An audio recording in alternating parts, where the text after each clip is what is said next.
Hey guys, what is going on? Check it out. We are here to bring a special podcast to this topic of the AspireAssist machine. Yes. I've got my man. I'm here too. Obese the Beast with me.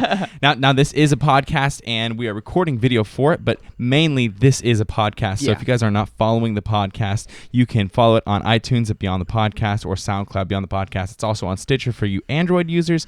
Beyond the Podcast, you guessed it. Fancy. But we're just going to jump right into it. And if you guys want to check out the MP3 version, go over there. Yes. But this is an interesting topic. For those of you who don't know the AspireAssist, let's talk through it. Let them know what's going on, man. Okay, so the AspireAssist is something that's been in production for a while. You might have heard talks about it a few years ago. Stephen Colbert about a year ago made a video about it on his show or whatever. But basically, it just recently got approved by the FDA. So what this machine is it's basically, so it's a procedure and it's a machine. So for the procedure, they put a tube inside of your stomach so that when you eat food, your stomach fills up, and then about 30 minutes after you're done eating the food, you hook up this other machine to it, and 1/3 of the food you just ate gets emptied into the toilet. Crazy. So it's caused quite an uproar especially with obviously with overweight people, but it's caused a huge uproar with people that deal with eating disorders, specifically bulimia, because think about it. You're eating, and then you're getting rid of 1/3 of the calories in the toilet. What does that sound like? Bulimia. Yep. You know what I mean? So a lot of people are calling it basically just like medically assisted bulimia or surgically assisted bulimia. So it's caused quite an uproar. So that's pretty much like the really summary. Short version of it. Yeah. That's the synopsis right there. There we go. And all the headlines, all the taglines and stuff for all the news articles and like blog posts and stuff is assisted bulimia. Yep. Like that's what everybody's nailing it with. Eric the Electric even posted on Facebook 2 days ago and was like, look at this, guys. Assisted bulimia is now a surgically, available choice. What do you think about it, man? I think when I try hard. not to just straight up think of, because obviously it's not something I would ever do or recommend anyone to ever do. 100%, I don't think it's the way to go. I agree. But the thing that I always try to think about, maybe play devil's advocate or whatever you want to call it, I like to think about the people that are getting this surgery, because there are people that are getting it, right? Yeah. And I always think about where I was when I almost got a lap band. When I was in 10th grade, my mom took me to this. It was at UCSD. They were basically doing trials for kids that were under 18 years old, right? Okay. So I went and I almost got it. And I remember in my head, I just felt so trapped. I just felt like there was nothing, losing weight naturally just was impossible for me, right? Yeah. So that's where these people, I'm assuming that's where their mindset is. Because a lot of people will just, when they first hear about it, oh my gosh, these fat people are so lazy and they're stupid. Yep. They just need to stop eating so much. This is the first and trust me, we know that. When you're overweight, you know that you need to, you get that. But you just don't feel like you can do it. Yeah. Yeah. So the people that are getting the surgery, they obviously just feel like this is their only way out. Mm-hmm. And the thing that makes it just kind of bums me out, because I know how important your relationship with food needs to be, and how you need to work on that for weight loss to stay around, basically, to continue losing weight and continue maintaining your weight loss. And when you're doing this medically assisted bulimia or whatever you want to call it, you literally are not learning anything, because you're eating the same amount of calories and then just getting rid of 1/3 of them. That doesn't teach you. If anything, it's making your relationship with food worse. And that's why I'm just this is crazy to me. And I can't believe it's it got approved by the FDA. It's just, I don't know, it's nuts. It's that traditional American solution to everything. Mm-hmm. Treat the symptom, not the actual source of the problem. Exactly. It's like you just said, if you don't have the mindset behind weight loss, sure, this surgery or whatever is going to, maybe in the short run, you're going to be able to take 1/3 of your calories out. But what's going to happen is you're going to include that 30% of extra volume you can eat into your habits. Mm-hmm. So it's what I'm saying is you eat 10,000 calories a night, then you get this thing that can take out 3,000 of those calories before you go to bed. And for the first couple of weeks, maybe even first couple of months, it's going to work really well. Maybe, right? Maybe, for the right people, it's going to work really well, and they're going to be able to take it out of themselves and then go to bed. But then a lot of them are going to take it out of themselves and then realize that they instantaneously have 30% more stomach room. Mm-hmm. And then go eat something else, or just in their head be like, all right, I took 30% out, I can eat a little bit more because I've done something good for my weight loss. and then that's just going to be their new heightened level. Yeah. It's like enabling you to create a worse relationship with food. Exactly. Yeah. It's enabling you to literally not work on your relationship with food, but still lose weight. And this is the issue with like weight loss and like getting weight loss surgeries. Mm-hmm. But this is also kind of the same issue with these weight loss programs. And I know this is kind of off topic, but it's kind of like the same thing. That's why I've noticed a lot of people that do, you know what weight loss programs there are. There's a ton of them. I don't want to like call anyone out, but you end up losing weight on this program, whether it's you're eating the food that they give you, you're drinking the shakes that they give you or whatever, right? And you lose weight.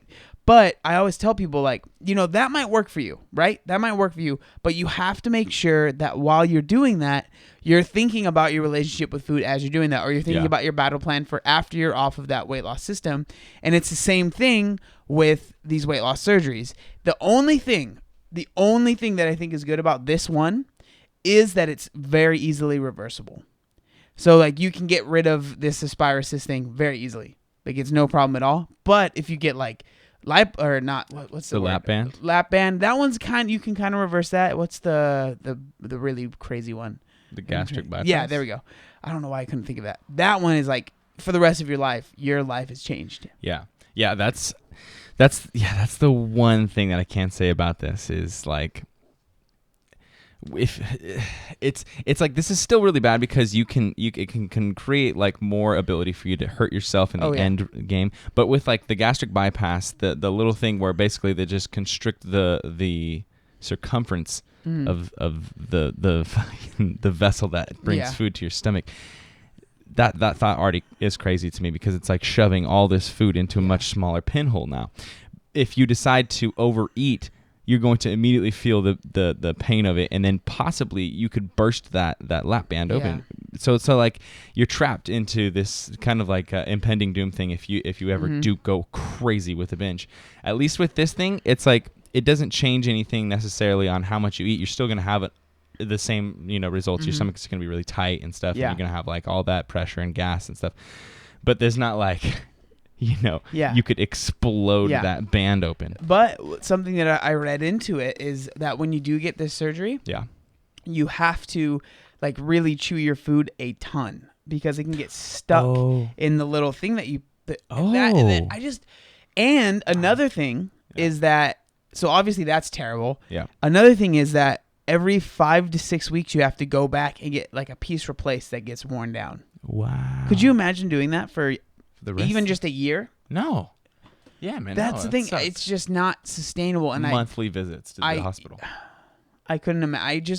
I couldn't imagine like that doing that every single. Like, could you imagine doing that a couple times a day? Going into the bathroom, taking this little thing out of the whatever the little satchel they give you or whatever, attaching it to your stomach. There's literally a hole in your stomach, you guys. There's a hole in your stomach that you plug this little machine into that has like water in it, and then so half of the contents come out, and then you squeeze this thing, and then it helps the rest of it come out.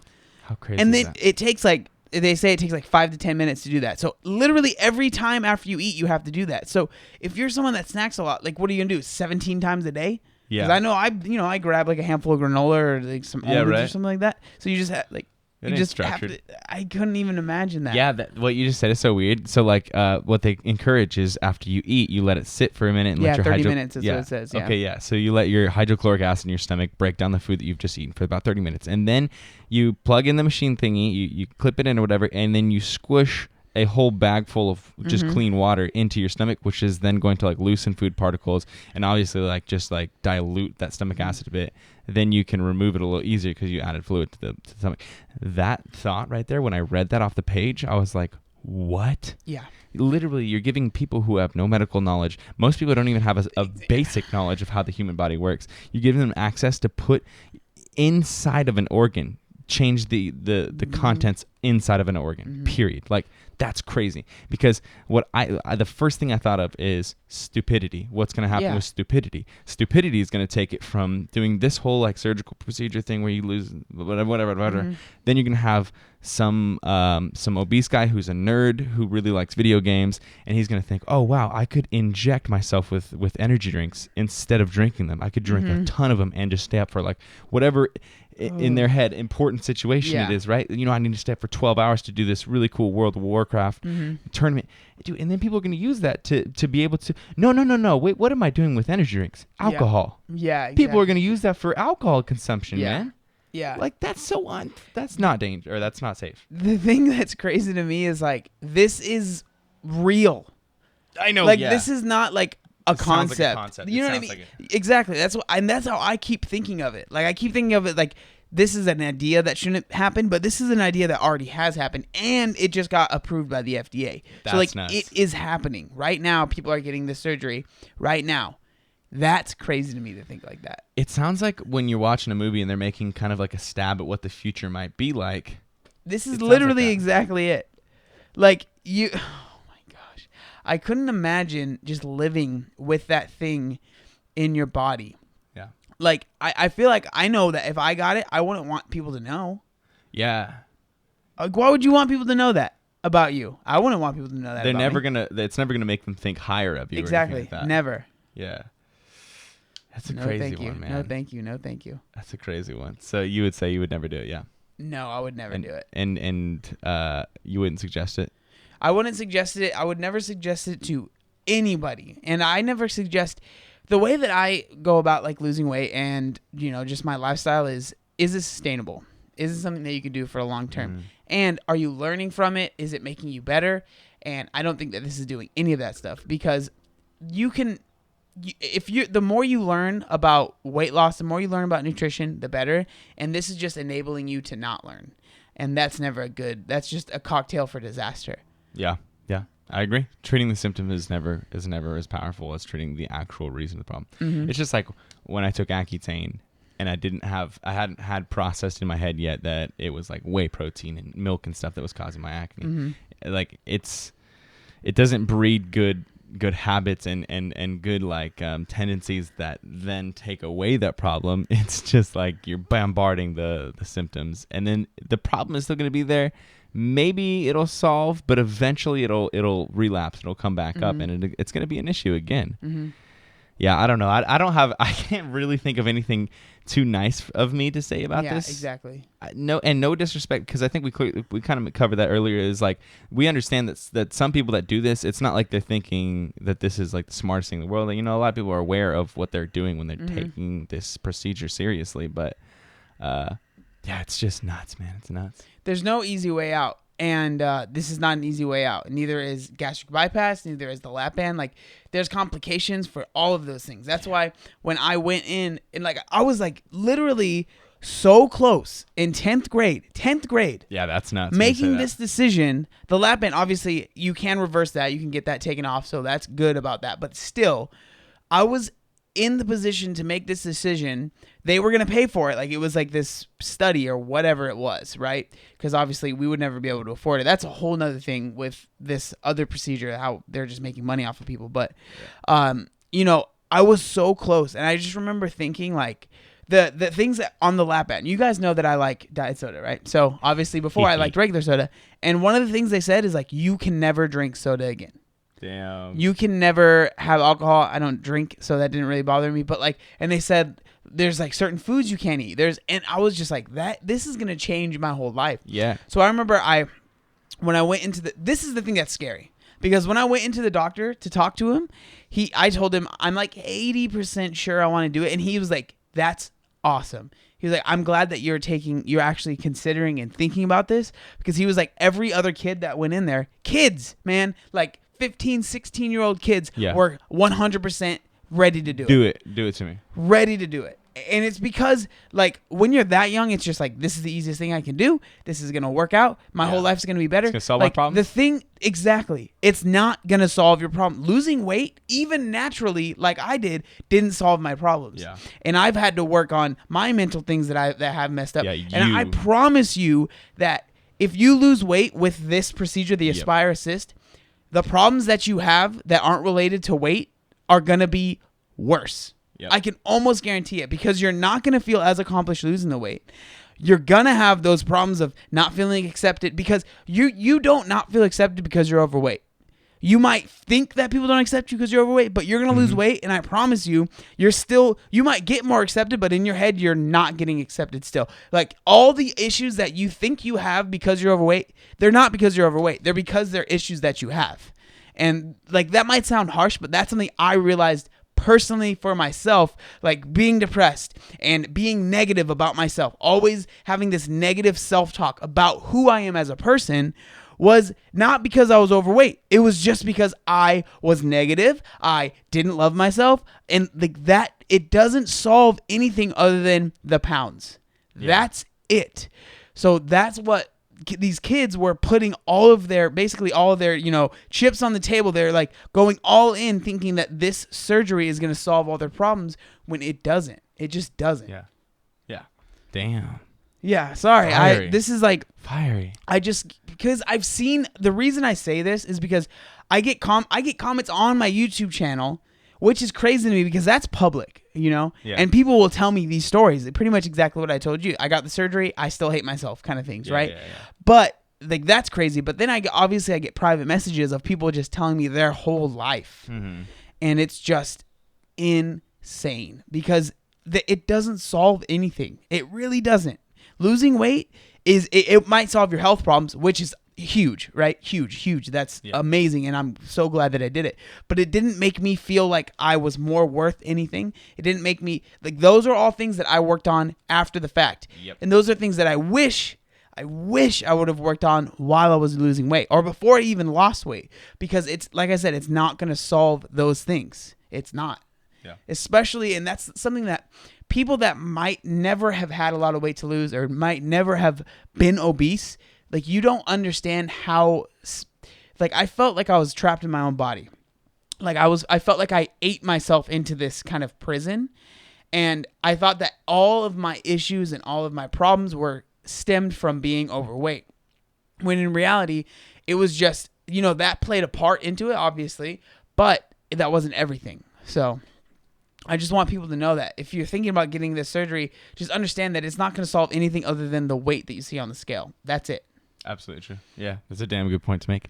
One of the things that scares me about this procedure is the lap band. That's like that's the generic brand name of the gastric bypass and all stuff, right? So no, the gastric bypass is a completely different surgery. The gastric bypass is the one that like shrink, like literally they cut out part of your stomach and intestines. The gastric bypass or the lap band is a thing that goes around like your intestines and makes it smaller. Yeah, okay. And it's like that's band. The one I'm aware of. The gastric bypass is the one that's literally like it takes out parts of your body on the inside, and that's the one that's never ever reversible. You can never reverse the lap band. You don't need the pylorus of your stomach. Yeah, exactly. Let's take it that on one out. is crazy. The lap band, it's like a newer one. The gastric bypass has been around for a long time. That's like an older school one. That's crazy, dude. That one's a lot less popular now, I think. I'm not a professional on this. The lap band is a little bit newer. And it can be removed, but there can be band slippage, and like I remember they telling me all this stuff, and I was just like, I don't know about this anymore. This just begs me to ask the question, who the hell is coming up with these surgeries? Right? And what facility are they testing these on who? I'm sure it's on animals. Is this it has to be on like Frankenstein style, Hitler style, Angel of Death, that's a good question. Doctor type stuff, you know what I mean? Where they would like just unsign these prisoners and so they just disappear, but then they use them as test subjects for like these crazy procedures and stuff, see if that pulling out 1/3 of your stomach would allow you to still live. Like that's nuts. But what my point is these procedures are getting more and more common, and because they've been around and that we've lived through life and stuff, and it's sort of, regardless of how out of the water it is, if people do it and people continue to do it, it becomes more normalized because people have a track record of doing it. So as we move forward with these procedures being around, it becomes more normal. It just becomes more accepted and just okay. So like it's really weird. Like what you're saying, where you're saying like these 13, 14, 15-year-old kids are just going to the doctor with the answer yes without even any questions about the procedure or anything. They're just ready to be like, all right, what do I have to say? Well, they probably Google first and they say, how do I convince my doctor to say yes to the gastric bypass? Yeah, kind of like the same thing people do with like medical marijuana cards. My back hurts. Yeah, what do I say to make it work? Yep. It's crazy, man. And like that's just because it's publicly acceptable. It's so weird. So like this procedure that we're talking about right now, that right now is such a big buzz and hype in terms of in like 5 years it could be.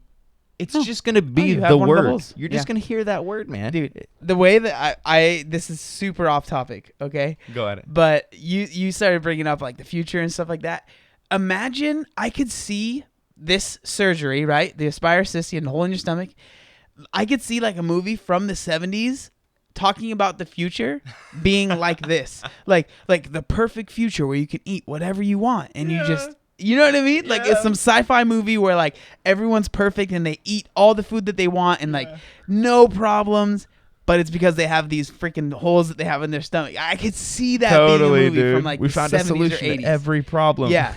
And like everyone's beautiful and slim and skinny because they have holes in their stomachs. Yeah. Like that's crazy. And this is real. Like people have holes in their stomachs that they throw up out of. Like I know, yeah, it's so weird. Well, and it's weird it's just because like the out there-ness of this procedure just proves that it's only gonna get more out there. Yeah. Like what I'm saying is like, damn, dude, what are we gonna have available for surgery bionically, organically in 20 years? Yep. Like, are you gonna be able to replace like one of your eardrums with a computer speaker? Yeah.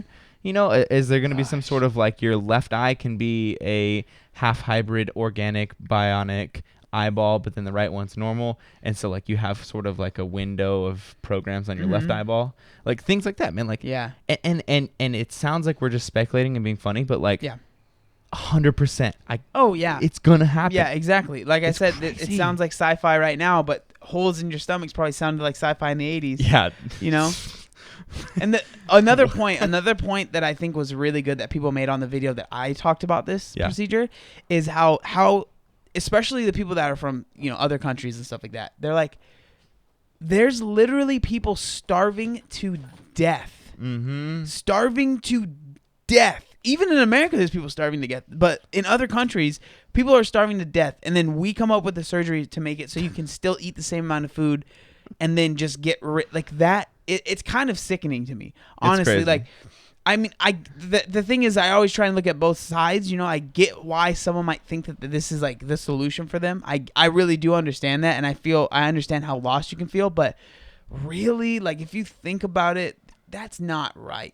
Yeah, it's all not. That's not right. Like, I hate thinking about that too because it's just crazy to think about. But there's people that are literally starving to death, and then now there's this surgery that makes it so you can still remain eating the amount of food that you are, but not get any bigger. And the only reason this technology is around is because the demand for it is there. Yep. So it's crazy. Like if we were all super addicted to working really hard, then we would create mechanisms and procedures and different equipment and stuff that would help us work harder and get more things done. Maybe allow us to like bear more weight on our backs or do things faster. But because our desire as humans is to eat as much as possible without gaining fat and being able to do it as long and it's just crazy. We create procedures and equipment and all this stuff that allows us to shovel more and more food in. And that just comes from the fact that we have certain people who are eating themselves to death versus starving themselves to death. Yeah. That's nuts. That's absolutely crazy. It's a crazy... I keep thinking that it's like this thought that people are having that they're bringing up, but it's like people have this in them right now. Yeah. And I keep forgetting that. Technology will always let you know what a culture is consumed with, because technology will immediately come after the demand created by the people, the common folks. So you get to see the average, you know, what everybody is doing, because that's what things will be created for. So it's nuts to know that there's now a genre of technology based off of creating things to allow you to either eat more, get things out of you, whatever it is, more food into your face and mouth without less repercussions. I could already, nuts, I could see like people wanting to get this that have no need for it. Oh yeah. That are like legit, that have an issue with bulimia, that might think of this as like a awesome procedure. Yeah, like save your esophagus and no cancer in your esophagus because of it. Yeah. But just allowing you to continue doing it. Is that okay? Like, is that better? I mean, technically, yes, you are throwing up out of your esophageal sphincter less.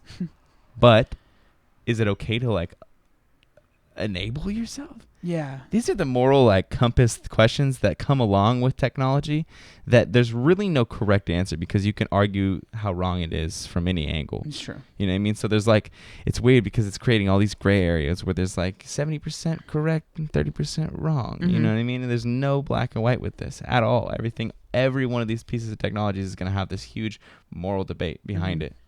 And I keep like feeling my abs, like thinking, you checking like, for a bypass? Imagine like just having that there. Like, I'm just trying to think, like, does it mean you can never do core exercise or like squats or like ab work? Like, because like there's a hole in you that goes to your inside of your body, man. And how's that feel when you have the flu and you are throwing up? Yeah, Does or it hurt like extra? Or? Yeah, or do you have to like get your thing replaced like on a daily basis when you're throwing up all the time? Yeah. So it's like what? Or like I wonder what the healing process is like with that. Because it seems like it's a pretty like not a super crazy, procedure. It's not like they're cutting a ton of you up, but like you still have a whole like they have to anchor it to your stomach. Is it closed off?